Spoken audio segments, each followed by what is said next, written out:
नमस्कार दोस्तों, स्वागत है आपका एक बार फिर से हमारे YouTube चैनल पतंग की दुनिया में। दोस्तों, हमारे पास में सबसे ज़्यादा क्वेरीज जो आती है वो ये आती है कि हम कौन सी डोर को काम में ले लें। दोस्तों, डोर आपको अपने हिसाब से चूज़ करनी है, लेकिन सबसे ज़्यादा कन्फ्यूजन होता है C28, 8400 और 123 में। तो दोस्तों, मैं आपको एक चीज़ बताना चाहता हूँ। मेरा पर्सनल रिकमेंडेशन तो 123 ही रहता है और मैं 123 ही यूज़ करता हूँ, चाहे छत से उड़ाऊँ, चाहे से मैं मैदान में उड़ाऊँ, चाहे से मैं किसी से फ्रेंडली गेम लगाऊँ, कैसे भी। क्योंकि दोस्तों 123 की जो डोर है, ये दोस्तों बनी ही केवल पतंग लड़ाने के लिए है।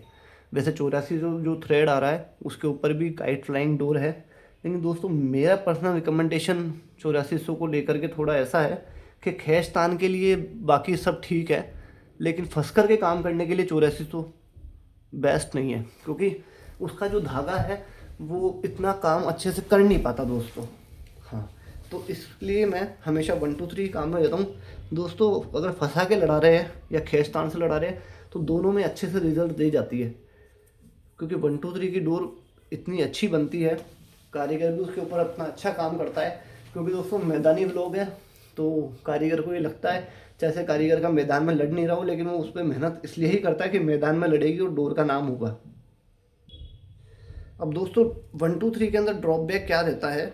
सबसे बड़ा ड्रॉपबैक तो ये रहता है कि जिसको 123 की डोर उड़ाने की आदत नहीं है, जिसने मानो रॉकेट ही उड़ाया है, 8400 ही उड़ाया है, या रॉकेट उड़ाता उड़ाता सीधे 8400 पे शिफ्ट हो गया, वो 123 उड़ाता है, तो उसके पास में डोर चिटकती है। चिटकने का मतलब है कि टूट करके जाना। तो दोस्तों ये जो डोर है ये बहुत डिसिप्लिन से उड़ाने के लिए बनी है। आपका अगर डिसिप्लिन हटा, घुंडी पड़ी, आपने ध्यान नहीं दिया, गुंडी सुलझाए बिना लंबी दे दी, आपकी कितनी महंगी से महंगी डोर हो, आप चाहे से चिंगारा उड़ा रहे हो, चाहे से आप फाल्कन उड़ा रहे हो, कुछ भी उड़ा रहे हो दोस्तों, वो चिटक करके ही जाएगी। चाहे से आप 1800 रुपये की डोर उड़ा रहे हो, चाहे से आप 4500 रुपये की डोर उड़ा रहे हो, कोई सी भी डोर उड़ा रहे हो, अगर आपने ध्यान नहीं दिया, डिसिप्लिन में नहीं रहे, तो आपकी डोर चिटक करके जाना तय है। अब इसी कड़ी में दोस्तों आपके सामने एक चरखी रखी हुई है, जुबैर अहमद कालाबाज। दोस्तों कारीगर को बहुत लोग जानते भी हैं, कुछ लोग नहीं भी जानते, लेकिन वाकई इनके जो ये व्लॉग हैं दोस्तों, ये कालाबाज है। तो मैं इसकी आपको एक बार रिव्यू करके दिखा देता हूँ। इनके बाकी और भी व्लॉग आते हैं, नागों का नाग, काला नाग शायद आता है इनका, और एक आदमखोर आता है इनका, आदमखोर, और एक कालाबाज 2 भी आता है इनका, कालाबाज भी आता है। तो दोस्तों ये 123 की डोर पैटर्न पे बनी हुई है, इसके ऊपर लिखा हुआ भी है कि 123 की डोर 8400 भी ये बनाते हैं। कारीगर बहुत उम्दा है, बहुत अच्छा काम करते हैं। मेनली ये काले कलर में काम करते हैं। काले कलर की डोर दोस्तों हर मौसम में लड़ भी जाती है, थोड़ी गर्मी के सीज़न में थोड़ा सा दिक्कत आती है। वैसे आप अभी सर्दी का सीज़न चल रहा है तो आप ले सकते हैं काले कलर की डोर, और एक आप लाइट कलर की डोर रख सकते हैं अगर आपको गर्मी में पतंग उड़ानी हो। जैसे हमें गर्मी में उड़ानी होती है तो हम लाइट कलर का एक ऑप्शन हमेशा रखते हैं अपने पास में। लाइट कलर की डोर गर्मी पर अच्छा काम कर लेती है। तो दोस्तों इसका रिव्यू कर देते हैं आपके सामने एक बार, आपके सामने इसको अनबॉक्स करके आपके सामने इसका रिव्यू करते हैं एक बार। तो बने रहिए हमारे साथ में, पतंग की दुनिया। टिंग टिंग टिंग।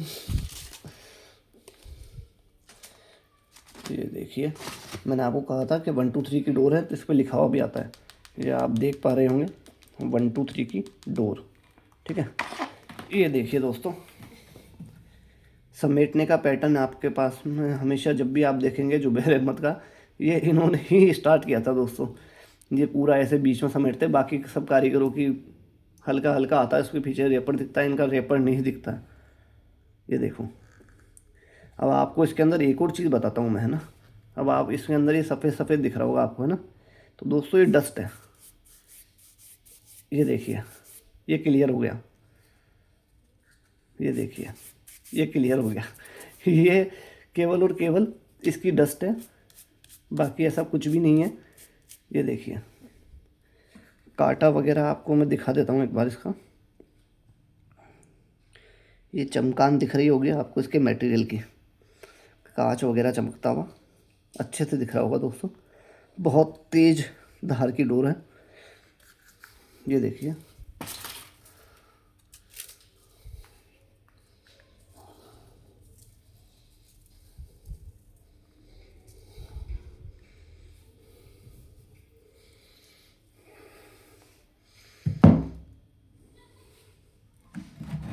हल्का सा लदा हुआ पैटर्न जो होता है वो आपको दिखेगा, लेकिन लदे हुए पैटर्न में भी आपको डोर इतनी मोटी नज़र नहीं आएगी इसमें ना, क्योंकि ये इस डोर को बहुत बारीक करके अच्छे से काम करके दे रहे हैं। ये देखिए जमाव देखिए एक बार डोर का पास से, एकदम आपको इक्वली काम दिखेगा चारों तरफ, चारों तरफ इसके इक्वली काम दिखेगा दोस्तों। जुबैर अहमद की ये डोर है, इनका आप कोई सा ही व्लॉग लड़ा सकते हैं। ये 123 और 8400 में ही काम कर रहे हैं केवल, शायद हो सकता है पांडा वगैरह ही बना रहे हो, लेकिन मेरी नॉलेज में नहीं है। एक बार मैं इनसे बात करूँगा जब आपको ज़रूर बताऊँगा। दोस्तों इस डोर के अंदर आपको क्या ख़ास बात लगेगी कि आपको एक तो बजट फ्रेंडली डोर है और दूर और पास दोनों तरफ ही आपके काम कर जाएगी, क्योंकि डोर बनी हुई ऐसी है। एक बार इनका पूरा रेपर मैं आपको दिखा देता हूँ। ये देखिए इनका रेपर है, बढ़िया चरखी लगी हुई है, फैंसी चरखी लगी हुई है। आई थिंक सो फाइबर की चरखी है, उसके ऊपर रेपर लगा कर ये बनाया हुआ है। CNC कटिंग नहीं है इसके अंदर। दोस्तों ये काफ़ी अच्छा ऑप्शन हो सकता है आपके लिए। मकर संक्रांति को देखते हुए आप इस डोर को ले सकते हैं। बी श्योरली आप लड़ाइए इस डोर को, आपको अच्छा रिजल्ट मिलेगा, तो आप निश्चित होकर के भी ले सकते हैं। और इकोनॉमिकल रेंज में आ जाती है, तो ये काफ़ी बेटर ऑप्शन साबित होगा दोस्तों। नेक्स्ट ब्लॉग के लिए जुड़े रहिए हमारे साथ में, पतंग की दुनिया।